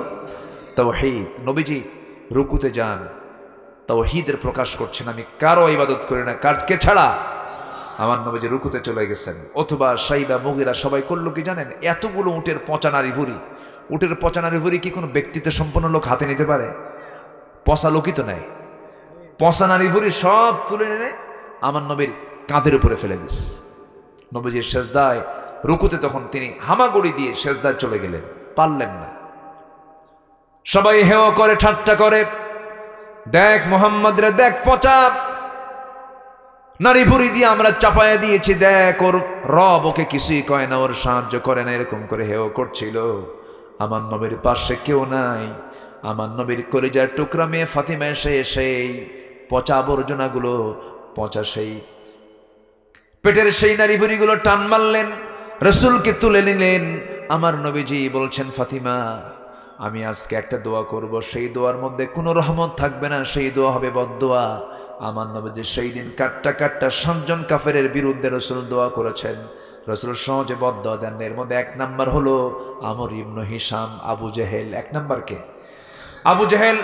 নাম্বার 2 হলো উতবা, নাম্বার 3 হলো শাইবা, নাম্বার 4 হলো ওয়ালিদ, নাম্বার 5 হলো উমাইয়া ইবনে খালফ, নাম্বার 6 হলো উকবা, নাম্বার 7 হলো মারা। এই 7 জন ব্যক্তির বিরুদ্ধে রাসূল হাত তুলে বলছেন, আল্লাহ এই কয়েকটির উপরে তোমার লানত পড়ুক। বলতে দেরি হয়েছে, বেশি দিন যায় নাই, বদর যুদ্ধের দিন এই 7টা কাফের একসঙ্গে বদর কুয়ার মধ্যে মরছে। কি ঠিক কিনা? আলেমদের বদদোয়া নিও না। আলেমদের বদদোয়া নিয়েছে ওরা, ধ্বংস হয়েছে ওরা, ঠিক কিনা? আলেমদের চোখের পানি বড় বিষাক্ত। আল্লাহু আকবার। যা হয়েছে, আমরা যা হারিয়েছি, এটা আমরা আর ফিরে পাবো না। আল্লাহ তুমি এই রক্তগুলোকে তুমি আল্লাহ দ্বীনের জন্য কবুল করে নাও। জোরে বলি আমিন, আরো জোরে আমিন।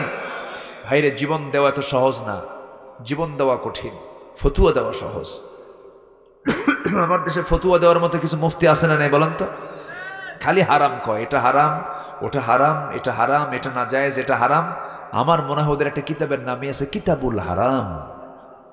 কিতাবুল কি? হারাম। আবু সাঈদরা জীবন দেয়। হ্যাঁ, রংপুরের আবু সাঈদের নাম শোনেন নাই? আবু সাইদরা জীবন দেয়, এগুলো নাম মনে রাখা দরকার। তো মুগ্ধরা জীবন দেয়, রাজপথে হাত টান করে বুক পেতে রাখে বন্দুকের সামনে, মারা যায়। কয় যে ওরা তো শহীদ হয় নাই, এমনি আন্দোলন করতে গিয়ে মারা গেছে, ওকে শহীদ বলা যাবে না। তুই কোন কচু, তুমি কোন কচু হয়েছ? দেশের 20 কোটি মানুষের জুলুম থেকে বাঁচানোর জন্য যারা চেষ্টা করছে, ওরা যদি ইমানি হালত না থাকে, শহীদের দাম আছে না নাই বলেন তো? শহীদের মর্যাদা আছে না নাই? ওয়া ইম্মাতা আলা ফিরাশিহি, যদি কোনো ইমানদার যদি বাড়িতে বিছানায় মারা যায়, শাহাদাতের তামান্না থাকলে সে শহীদ। শুক্রবারে মারা গেলে শহীদ, আগুনে পুড়ে মারা গেলে শহীদ, বিদ্যুৎ স্পৃষ্ট হয়ে মারা গেলে শহীদ, পানিতে ডুবে মারা গেলে শহীদ, পেটের পীড়ায় মারা গেলে শহীদ। এগুলো হাদিসগুলো আরো পড়ে না? বেকুব, এগুলো বেকুব। জীবন দেওয়া তো সহজ নয়। যত রক্ত লাগে দেব, প্রয়োজনে লোক পাঠাবো, আমি যাব না। কি এই কিসিমের লোক কম না বেশি বলেন তো? কম না বেশি? বন্দুকের নলের সামনে তাকা দাঁড়ায় থাকে এত সস্তা নয়, বড় কঠিন কাজ এটা। আল্লাহ তুমি তাদের এই ত্যাগকে, স্যাক্রিফাইসকে তুমি আল্লাহ দ্বীনের জন্য কবুল করে নাও। জোরে বলি আল্লাহুম্মা আমিন। ওরা যদি পালাতো, যদি না জীবন দিত, ওরা যদি পালাতো, আজকে কই যেতেন আপনি? আজকে মাহফিল হতো এটা? হ্যাঁ বলেন, হতো? হতো তাহলে? হ্যাঁ হ্যাঁ, এই তো জুতার তলা ক্ষয় হয়ে শেষ, জুতার তলাও ক্ষয় হয়ে শেষ হয়ে যেত। এই হচ্ছে অবস্থা। আল্লাহ তুমি একটা অনুকূল পরিবেশ দিয়েছ, সামনে আমরা কোরআনের দৃশ্য দেখতে চাই। জোরে বলি ইনশাআল্লাহ। 1 নম্বর তাওহীদকে রাসূল প্রতিষ্ঠা করেছেন, আল্লাহু আকবার বলেন। নাম্বার 2, হিংসা দূর করেছেন। কি দূর করেছেন? হিংসা। সমাজে হিংসা আছে না নাই? আমার দেশে কি মানে মানবতার আবাদ না হিংসার আবাদ? খালি হিংসা। জমি কেনা একজন, ঘুম হয় না আরেকজনের। জমি কেনা মতো করলো কি হয়েছে কইছে একজন, কি ঠিক কিনা কোন? জমি কেনে একজন আর মাথায় থাপড়ায় আর একজন। হাই রে, হলোটা কি? এটা হিংসা। একজনের ছেলে ভালো একটা চাকরি পাইছে, হাই রে হাই রে হাই রে, ও আলহামদুলিল্লাহ কবে কখন লা হাওলা ওয়ালা কুওয়াতা ইল্লা বিল্লাহ কয়। আছে না নাই বলেন তো? আছে না নাই? যখন এরকম মনে হবে আপনার ভিতরে, তখন ভাববেন যে আপনার ঈমান ক্যান্সার আক্রান্ত হইয়া গিয়াছে, ঠিক কিনা? তাহলে ঈমানের ক্যান্সার হলো হিংসা। ঈমানের ক্যান্সার কি? ঈমানের ক্যান্সার হলো অহংকার। ঈমানের ক্যান্সার কি? অহংকার। এগুলো থাকা যাবে না। আমার নবীজি শোনেন, এগুলো আসে কিন্তু আসতে দেওয়া যাবে না, আসতে দেওয়া যাবে না। আমার নবীজির সময় হুনাইনের একটা যুদ্ধ হয়েছিল। কিসের যুদ্ধ বলেন তো? হুনাইন যুদ্ধ। হুনাইন যুদ্ধের সময় আমার নবীজি যুদ্ধলব্ধ সম্পদগুলো, গনিমতের মালগুলো সবগুলো তিনি করলেন, আরবের মাঝে বন্টন করলেন, কুরাইশদের মাঝে বন্টন করলেন। কিন্তু আনসার সাহাবীরা পেল না। আনসার সাহাবীরা যখন পেল না, আনসার সাহাবীদের মনটা খারাপ হয়ে গেল। হুজুর সব তাদের দিয়ে দিলেন, কারণ হুজুর বংশ কুরাইশ, পাইছো কুরাইশা, রাসূল কুরাইশদের সঙ্গে মিশে গেছে, রাসূল আমাদের ভুলে গেছেন। কি কথা কি বুঝতেছেন আপনারা? তাহলে কি হয়? এরকম প্যাঁচ লাগে না? এগুলো প্রেক্ষাপটগুলো বুঝতে হবে। তো আনসার সাহাবীদের মধ্যে কিছু কিছু আনসার সাহাবী বলেন রাসূলই মিশে গেছেন তাদের মধ্যে, আমাদের দিল না কিছু, আমাদের দিল না কিছু। আমার নবীর কানে সংবাদটা গেল, রাসূল এটাকে মাথায় নিয়ে সংকট তৈরি করলেন, সমাধানের পথ খুঁজলেন। দেখেন রাসূলের কন্ট্রোলিং পাওয়ারটা দেখেন। আমার নবীজি কি করলেন দেখেন। এই সময় সাহাবীরা বলতেছে, রাসূল কি করছেন? নিজের বংশের লোকের সঙ্গে মিশে গেছে, সব সম্পদ দিয়ে ওদেরই শেষ, আমাদের দিল না কিছু। বলেন কত বড় একটা কথা নবীর শান। আমার রাসূল শুনলেন কিন্তু কিচ্ছু বললেন না, এটা তেজোদ্দীপ্ত একটা ভাষণ দিলেন। আমার নবীজি বললেন, আলা তারাদাউনা ইলা মা'শারাল আনসার আইয়াযহাবান নাসু বিশাতিন ওয়াল বাঈর ওয়া তারজিউ বিরাসূলিল্লাহি ইলা রিহালিকুম। রাসূল বলছেন, তোমরা কি মনে করছো জানি না, আরবের সেই সংকটে থাকা অভাবী আরবের কুরাইশ আরবের লোকেরা অভাবী হবার কারণ আমি তাদের কাছে দিয়ে দিলাম হলো ছাগল ভেড়া। তারা ছাগল ভেড়া নিয়ে তাদের ঘরের মধ্যে চলে গেছে, আর তোমরা তোমাদের রাসূলকে নিয়ে তোমাদের ঘরের মধ্যে ঢুকেছো, তোমরা কি খুশি হও নাই? জোরে বলেন সুবহানাল্লাহ। ছাগল ভেড়া বেশি দামি না তোমাদের রাসূল বেশি দামি? সাহাবীরা কান্দে আর কয় হুজুর ভুল হয়ে গেছে। যেরকম সুবহানাল্লাহ। ওদেরকে দিলাম ছাগল ভেড়া, আর আমি তোমাদেরকে সাথে, আমি তোমাদের ঘরে আমি রাসূল ঢুকে গেলাম, যাও। তোমরা কি উত্তম মনে করো না? সাহাবীরা কেঁদে কেঁদে বলছে হুজুর আমরা আপনাকে পাইছি এটাই খুশি। জোরে বলে সুবহানাল্লাহ। আমার নবীজি এরকম করে কন্ট্রোল করেছেন। নবীজির 4 স্ত্রী, এক স্ত্রী তো পালা কঠিন, কি সহজ? মেয়েরাও চায় আমার স্বামীর কয় বউ থাক। আস্তে আস্তে কয়, এখানে কি সবার 4 বউ নাকি? প্রত্যেক বউরা স্বামীর কয় বউ চায়? আমি একটাই, কোনো কাহিনী চলবে না, কি ঠিক না? কোন আমি একটাই, কোনো কাহিনী বেশি কিছু করলে কিন্তু খাইয়া ফালানো, কি কথা বোঝেন? প্রত্যেক মেয়েদের এটাই চাওয়া। আল্লাহ পাক মেয়েদেরকে এরকম দিল দিয়ে বানায় দিচ্ছেন, সব মহিলাই তাই, এটাই চায় তারা। উত্তমতাই, উত্তম এটাই, একটাই যথেষ্ট। আল্লাহ উত্তমের পক্ষে। ফাওয়াহিদাতান, হ্যাঁ, বিধবার সংখ্যা বেড়ে গেছে, ডিভোর্সের সংখ্যা বেড়ে গেছে, অবহেলিতের নারীর সংখ্যা বেড়ে গেছে, এটা ভিন্ন কথা। রাসূল বিয়ে করেছেন কোনো অল্প বয়স্ক কোনো মহিলাকে নয়, যৌন চরিতার্থ উদ্দেশ্য নয়, বিধবাকে, অসহায়কে, যুদ্ধে হেরে গেছে, যুদ্ধে নিখোঁজ হয়ে গেছে, এই সমস্ত মেয়েকে রাসূল স্ত্রীত্বের মর্যাদা দিয়ে তাদেরকে সম্মান দিয়ে উন্নত করে দিয়েছেন। বিয়ের ক্ষেত্র বুঝতে হবে। খালি বলা যাবে না যে বিয়ে করা সুন্নত, বিয়ে করো, তুমি যাকে তাকে বিয়ে করবা। সারা দুনিয়ায় মহিলা না খুঁজে পায় আরেকজনের বউ নিয়ে এসে বিয়ে করে, এ আছে না নাই বলেন তো? এগুলো আকাম কুকাম।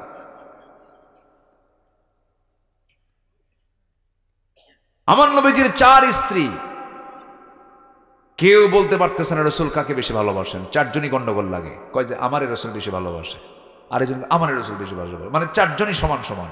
রাসূল কি ভালোবাসা দিয়েছেন দেখেন। 4 জন একসঙ্গে এসে রাসূলের সামনে বলে হুজুর আপনি সত্যি করে বলেন তো কাকে বেশি ভালোবাসেন। আমার নবী যখন কার নাম বলবেন বলেন তো? নাম বললে কি নিরাপদ না বিপদ? বললেন তোরা যা, কালকে তো পাঠায় দিছে। সন্ধ্যা হতে না হতেই অন্ধকার ঘনিয়ে এসেছে। রাসূল 8টা খেজুর হাতের মধ্যে নিয়ে 2টা করে প্যাকেট করলেন। আম্মা জান আয়েশার ঘরে গিয়ে দরজায় নক করে বলছেন আয়েশা আই লাভ ইউ। কি কথা বোঝা গেল? কি বউকে বলা যায় আছে না নাই? অন্যের বউ না নিজের বউ? হ্যাঁ, এটা যেন মনে থাকে। আবার এখন তো পরকের পরিমাণ বাড়ছে, এই জন্য সতর্ক করে দিলাম। মোবাইল তো আছেই, এটা হলো সবচাইতে বড় পোস্টম্যান। ওই যে আগে কি ছিল, পিয়ন ছিল না? পিয়ন ছিল না, এখন আর পিয়ন লাগে, মোবাইল হয়ে গেছে বড় পিয়ন। মারাত্মক সিরিয়াস জিনিস এটা। মুহূর্তের মধ্যে আপনার ঈমান শেষ হয়ে যাবে, নিঃশেষ হয়ে যাবে। এটাকে খুব সাবধানে ব্যবহার করতে হবে। যার ঈমান দুর্বল তার মোবাইল ব্যবহার করাই জায়েজ নাই। কি কথা বোঝা গেল? কি যে মোবাইল চালাতে পারবে সে ব্যবহার করতে পারবে, কিন্তু উল্টা মোবাইল যদি ওরে চালায় ওর ব্যবহার করা জায়েজ নাই। যুবকরা নোংরামি করা যাবে না। আমার নবীজি আম্মা জান আয়েশার ঘরে ঢুকিয়ে বলেন আহিব্বুক, আমি তোমাকে দারুণ ভালোবাসি। আমার আয়েশা রাগ করো না, আমি তোমাকে খুব পছন্দ করি, মোহাব্বত করি। এই যে 2টা খেজুর দিয়ে গেলাম, এই 2টা খেজুর যে আমি তোমাকে দিয়ে গেলাম, তোমাকে ভালোবাসি। এই 2টা খেজুরের কথা যেন কেউ না জানে আমি তোমাকে বেশি ভালোবাসি। কিন্তু ঠিক একই সেম কথা 4 স্ত্রীর ঘরে গিয়ে সব এক কথাই বলে দিলেন। পরের দিন সকালবেলা সব স্ত্রীগুলো বুক ভরা আশা নিয়ে এসে বলতেছে হুজুর আজকে আপনাদের আমাদেরকে জানাতে চেয়েছেন কাকে বেশি ভালোবাসেন। রাসূল মুস্কি হাসি মেরে বললেন গত রাত্রিতে আমি যাকে এই 2টা খেজুর দিয়ে আসছি আমি তাকেই সবচেয়ে বেশি ভালোবাসি। যা যেরকম সুবহানাল্লাহ। কি কন্ট্রোলিং পাওয়ার তার ছিল, ম্যানেজমেন্ট কি ছিল। যখন তিনি বাচ্চাদের কাছে যেতেন, বাচ্চারা খেলাধুলা বাদ দিয়ে রাসূলের কাছে এসে বসতো, ঘাড়ে বসতো, বুকে বসতো, পিঠে দাঁড়াতো। আল্লাহু আকবার বলে। শিশুদের প্রেমিক মানুষ ছিলেন মুহাম্মদ সাল্লাল্লাহু। শিশুপ্রেমী মানুষ ছিলেন। আবার নাতিপুতি নিয়ে গল্প করতেন, মজা করতেন, সন্তানদের মাঝে বাপ হয়ে যেতেন। মেয়ে ফাতিমাকে খুব আদর করতেন। বিয়ে দিয়ে 3 দিনও পার হয় নাই, বিয়ে দেওয়ার পরও 3 দিন পার হতে দিতেন না, মেয়ের বাড়িতে গিয়ে বসে থাকতেন। সুবহানাল্লাহ। বিয়ে দেওয়ার পরেও তিনি চলে যেতেন জামাই বাড়িতে, ঘন ঘন যেতেন। আমার মেয়ে ফাতিমাকে না দেখলে আমার ভালো লাগে না, যেতেন চলে। বিয়ে যেদিন দিলেন আমার রাসূলের জামাই তো একটা ধনী ছিল আর একটা গরিব ছিল। একটা ধনী কে বলেন তো, বলেন কে? বিশাল ধনী, সম্পদ কমই না। একদিন এসে বলতেছে, হুজুর আমার আর ভাল লাগে না এত সম্পদ, দোয়া করেন আমি যেন গরিব হয়ে যাই। আচ্ছা, এরকম ধনী কি এখন দুনিয়াতে খুঁজে পাওয়া যাবে? কোন ধনী কি এসে দোয়া চায় এরকম যে হুজুর একটু দোয়া করেন আমি যেন ফকির হই, এরকম দোয়া চায়? কিন্তু তিনি এমন ধনী, এসে বলতেছে হুজুর আপনি আমার জন্য দোয়া করেন আমি যেন কি ফকির হয়ে যায়। রাসূল বললেন, তুমি কি করো কও তো, একটা তোমার লাইফ স্টাইল জিজ্ঞাসা করে কি? আচ্ছা, তুমি যখন উটের পিঠে বসে থাকো, উটের পিঠে যখন খাও তুমি কেমন করে খাও? দেখুন ইয়া রাসূলুল্লাহ, উট তো যখন চলে, আমি যদি সেই সময় যদি কোনো দানা মুখে নেই, কোনো খাবার মুখে নেই, একটা দানাও যদি আমার হাত থেকে পড়ে যায়, আমি উটটাকে বসাই। উট কি ছোট না বড়? একটা হাঁটা মানে কি জানেন? একটা পা ফেলা মানে আমাদের 7-8 দৌড় মারতে হবে। ওই উটটাকে বসাই, বসায় ওই দানাটা তুলে ধুয়ে এরপর আমি আমার মুখে আবার খাবার হিসেবে তুলে নিই। একটা দানাও নষ্ট করি না। রাসূল বললেন, তোমার দোয়া আমি 1000 বার কইরও কাম হবে না, তোমার সম্পদ আরো বাড়বেই। জোরে বলে সুবহানাল্লাহ। একজন দোয়া করেও সম্পদ কমে না। আরেকজন হলেন বিশাল ফকির, একজন বিশাল ধনী, আরেকজন বিশাল ফকির। মেয়ে ফাতিমাকে বিয়ে দিয়েছেন বড় ফকিরের সাথে, ঘর নাই বাড়ি নাই। রাসূল বিয়ে দিয়ে বলছেন, মা এমন স্বামী তোমাকে দিলাম, ঘর না থাকতে পারে, বাড়ি না থাকতে পারে, কিন্তু কলিজাটা তাকওয়া দিয়ে ভরা, যাও সংসার করে খাও। কিন্তু একটা কথা মা বলে দিলাম, মৃত্যুর দিন পর্যন্ত স্বামীর বিরুদ্ধে একটা নালিশ যেন আমার কানে কোনোদিন না আসে। কি সুন্দর করে বললেন, যাও তোমার ঘর শ্রেষ্ঠ ঘর, এখন স্বামীর ঘর করে খাও, আমার বাড়ি না, তোমার স্বামীর ঘর হচ্ছে তোমার আসল ঘর, যাও চলে যাও। আর আজকের মেয়ের বাপরা বিয়ের সময় কি কয় জানেন? মা যা বিয়ে দিলাম, ফোন দিবি, যদি কিছু হয় খালি ফোনে শুধু বলবি একবার, খাইয়া ফালাবো। কি আছে না ভাই বলেন তো, আছে না ভাই? সংসার সুখের হবে? হবে না। রাসূল কি শিক্ষাগুলো দিয়েছেন বলেন আলহামদুলিল্লাহ। আমার নবীজি ম্যানেজ করেছেন সবগুলোকে, সব কন্ট্রোল করেছেন। আমরা সামাজিক হব, সোশ্যাল হব, জোরে বলি ইনশাআল্লাহ। যারা মুসলিম তারা হবে আনসোশ্যাল না সোশ্যাল? বলেন, অসামাজিক হবে না সামাজিক হবে? সমাজে মিলেমিশে থাকবে, কোনো গন্ডগোল করবে না, হিংসা করবে না, গীবত করবে না। হ্যাঁ, চার দোকানে বসে কি জেকের হয় না গীবত হয়?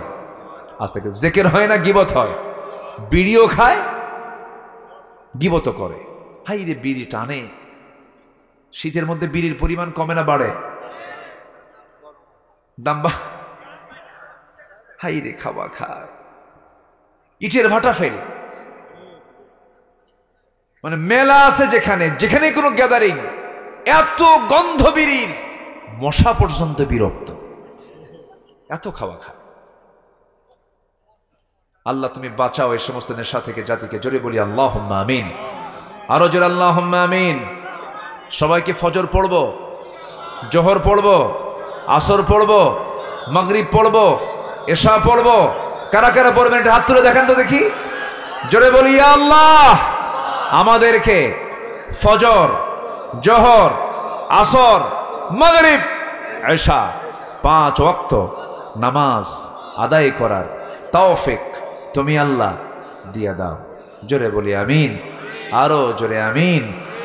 ওমরে ফারুকের সঙ্গে যে মহিলার কথোপকথন আমি কি শেষ করেছি? একটু কথা আছে না, শুনবেন না? জোরে বলি ইনশাআল্লাহ। সম্মানিত ভাইয়েরা, অনেক বাড়িতে মা বোন আছেন, মাহফিলে মা বোনরা আসছে কি? আসছে। আমার পিছনে মায়েরা আছেন, আলহামদুলিল্লাহ। আমার মাদেরকে একটু বলবো, পুরুষের চাইতে 1000 গুণে সহজ আপনার জান্নাতে যাওয়া। কিন্তু জাহান্নামী পুরুষ বেশি না মহিলা বেশি? কারণ কি জানেন? খালি চেহারা দেখায়। খালি কি দেখায়? খালি চেহারা দেখ। জানো আমি কত সুন্দরী, কি আছে না নাই বলেন তো? আছে। সুন্দরী দেখাতে হবে কয়জনকে? বলেন কয়জনকে, বলেন কয়জনকে? আর মহিলা মানুষগুলো ভেনলকেও দেখায়, হ্যাঁ, রাস্তার যারে পায় তারই দেখায়। এত সস্তা আপনি হয়ে গেলেন কেন? মার্কেটে যায় ঢং ঢং করে, দোকানদারের সামনে গিয়ে 3 পিস পইরা, চুলটা ছেড়ে দিয়া, লিপস্টিক লাগায়া, গালে আটা ময়দা লাগায়া, দোকানদারের সামনে ফেল ফেল করে হাসে আর বলে, ভাইয়া একটা শাড়ি দেখানো যাবে কি? ওরে বাপরে বাপ, তার মাখার সিফাত কি দেখছেন? এরকম করে বলে। দোকানদার তো ভাষা শুনে তো চিত হয়ে পড়ে, ওর ইমান তো শেষ। শাড়ি একখান বের করে দোকানদার নিজেই শাড়িটা নিজের গায়ে লটকা দিয়ে বলে, আপা এই শাড়ি কিন্তু আপনাকে দারুণ মানাবে। ওটা আরেক বদমাইশ আছে না নাই? উল্টা দাওয়াত দেবে কি, ও উল্টা আরো ওর ইমান আরো নষ্ট করে। এই হলো অবস্থা। এগুলো করা যাবে না, এগুলো নোংরামি করা যাবে না। আমার মা, আপনাকে চাদর দিয়ে ঢাকতে হবে, আপনার সৌন্দর্যের সকল কিছু উৎসর্গ করতে হবে আপনার স্বামীর জন্য। আর আপনি যদি চামড়াটা ঢাকতে পারেন, পর পুরুষ থেকে আল্লাহ পাক 7টা জাহান্নাম আল্লাহ পাক আপনার জন্য ঢেকে দিয়ে জান্নাতের দরজা ওপেন করে দিবে। আল্লাহ তুমি মা বোনদেরকে বোরকা পরে সঠিক পর্দা পালন করার তৌফিক তুমি আল্লাহ দিয়ে দাও। এক কলেজের প্রফেসর বলেছে কয়েকদিন আগে, সে বলেছে কলেজে একটা মেয়ে নেকাব পরে মুখ ঢেকে এসেছে। প্রফেসর বলতেছে, তুমি নেকাব পরে আসছে কেন? মেয়েরা নেকাব পরলে ডাকাত ডাকাত মনে হয়। দেখছেন কত বড় ডাকাত ওটা। নেকাব পরলে নাকি ডাকাত ডাকাত মনে হয়। তুমি যদি নেকাবই পড়ো, মাদ্রাসায় যাও, কলেজে আসছো কেন? ওই সমস্ত শিক্ষকদের হাত পা বাইন্দা পেটা দরকার, ঠিক কিনা? ও মহিলার চেহারা দেখতে চায়, বোঝেন না? বদমাইশ শিক্ষক আছে না নাই? বদমাইশ শিক্ষক কিছু আছে না নাই? ওদের শিক্ষকতার কোনো যোগ্যতা আছে না। আল্লাহ তুমি মা বোনদেরকে দিন মেনে শরিয়ত মেনে চলার তৌফিক দিয়ে দাও। এই আশাবাদ কামনা করছি। আমি আমার কথা আর বাড়াবো না, 12টা পার হয়ে গেছে। যা হয়েছে আমরা বলি আলহামদুলিল্লাহ, জোরে বলি আলহামদুলিল্লাহ। নামাজের মতো করে বসে আমরা একটু নামাজের মতো করে বসে আমরা চাইবো কার কাছে? একটু জিকির করি, লা ইলাহা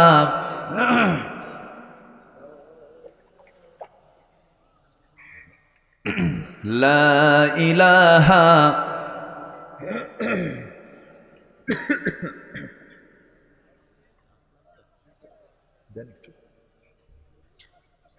আরো জোরে, লা ইলাহা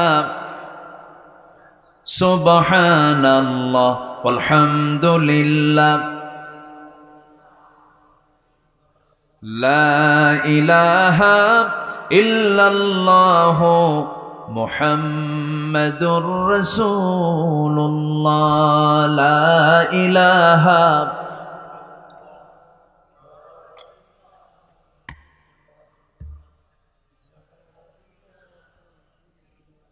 লা ইলাহা ইল্লাল্লাহ মুহাম্মাদুর রাসূলুল্লাহ সাল্লাল্লাহু। যে মাইকগুলো খুব ভালো, মাশাআল্লাহ, মাইকের সাউন্ডও ভালো। নামাজ কালাম পড়েন তো? ওয়াজ বেশি শোনে কে বলেন তো? নামাজ পড়ে নাই। ফজর পড়বেন না ইনশাআল্লাহ? তাও কিছু কয় না। এই ফজর পড়বেন না? পড়তে হবে ইনশাআল্লাহ। বলেন ইনশাআল্লাহ, যে আল্লাহ কবুল করুন। জোরে বলি আমিন। যে ফজরের দিক তাকিয়ে আমরা আর লম্বা সময় নেব না।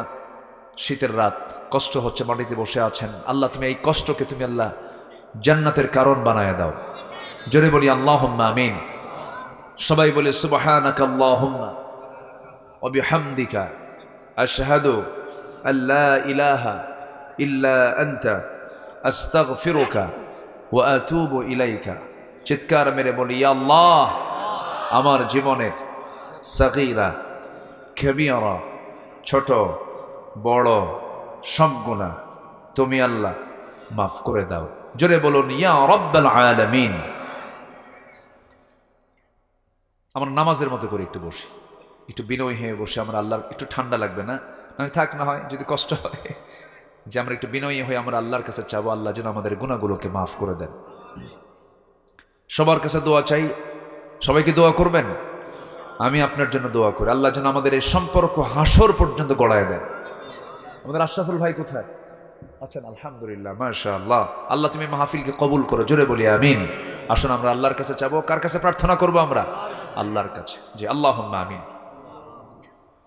রব্বানা যালামনা আনফুসানা ওয়া ইল্লাম তাগফির লানা ওয়া তারহামনা লানাকুনান্না মিনাল খাসিরিন। গভীর রাত, নিঝুম রাত, জীবাণু রাত্রিতে চাঁদের মতো হাজারো মুসলমান নরনারী নিয়ে তোমার কালামের একটি আয়াতকে সামনে রেখে দিন প্রতিষ্ঠার আন্দোলন করা দরকার। দিন প্রতিষ্ঠা আমাদের দিন নিয়ে কিছু কথা বলেছি। কাঙ্গাল ফিকারের মতো দুটো হাত পেতেছি আল্লাহ, তোমার পছন্দের যারা বান্দা খোলাফায়ে রাশিদিনদের খেলাফত নিয়ে তাদের শাসন কার্য নিয়ে কিছু কথা বলেছি। তোমার শাহী দরবারে কাঙ্গাল ফিকারির মতো দুটো হাত পেতেছি আল্লাহ, গুনার দিকে নজর দিও না, বান্দা মনে করে তামাম জিন্দেগির গুনাহগুলোকে মাফ করে দাও। জনম দুঃখিনী মা যারা বিদায় নিয়েছেন, জিন্দেগির গুনাহগুলো মাফ করো, কবরগুলোকে জান্নাতের টুকরা বানায়া দাও। রব্বির হামহুমা কামা রব্বায়ানি সগীরা, রব্বির হামহুমা কামা রব্বায়ানি সগীরা।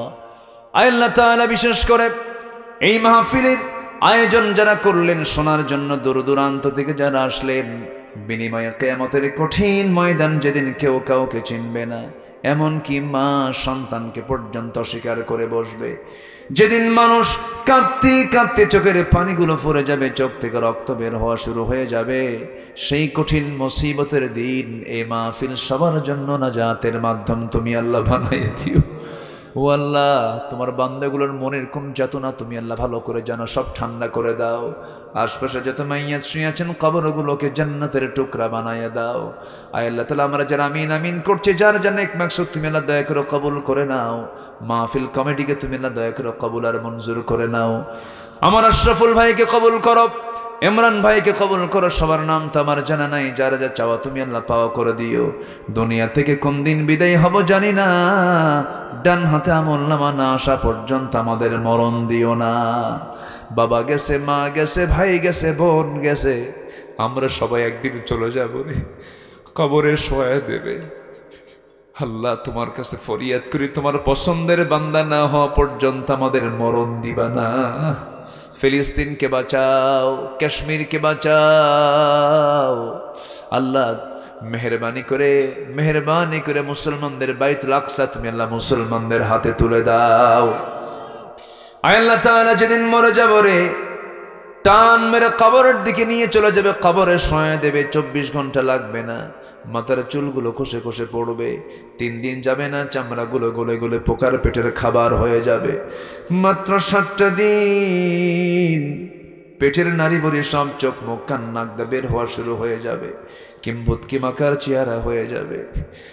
আমাকে টেনে হেঁচড়ে কবরে শোয়া দিয়ে আসবো, ওই যে বিদায় দিয়ে দেবে রে, আর কোনোদিন খোঁজ নিতে যাবে না।